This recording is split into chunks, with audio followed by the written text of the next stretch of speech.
Welcome to Advanced Tech Solution channel. Before start my video, please do like, comment and subscribe my channel.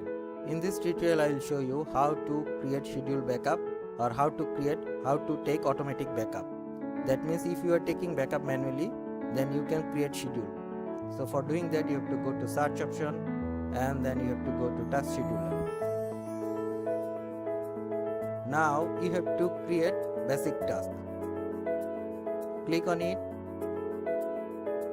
and you have to write down a name for your data backup.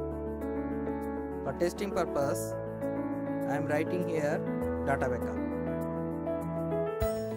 You can also write down your description. Click next. You can create schedule daily basis, weekly or monthly basis or according to your desired time. So I am creating here daily basis. So every day the backup file will be run automatically. You have to choose the starting time.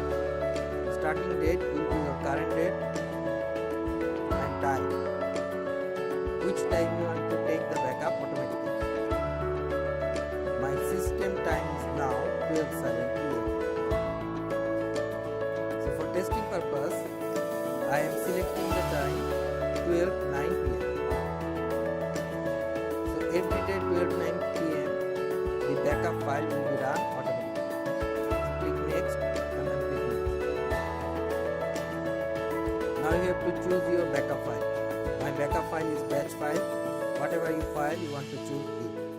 So this is my E drive. So I am choosing my batch file. You can choose your data batch file. Click finish. Now the schedule is created. So every day 12:09 PM the backup file will be running automatically. So you don't need to do anything manually. Now let's see what's gonna happen 12:09 PM. You can see here that the batch file, that means my backup file, will be run automatically. So every day it will take the backup file automatically. So thanks for watching my video. If you find the video is helpful, don't forget to like, comment and subscribe my channel. Thank you very much again.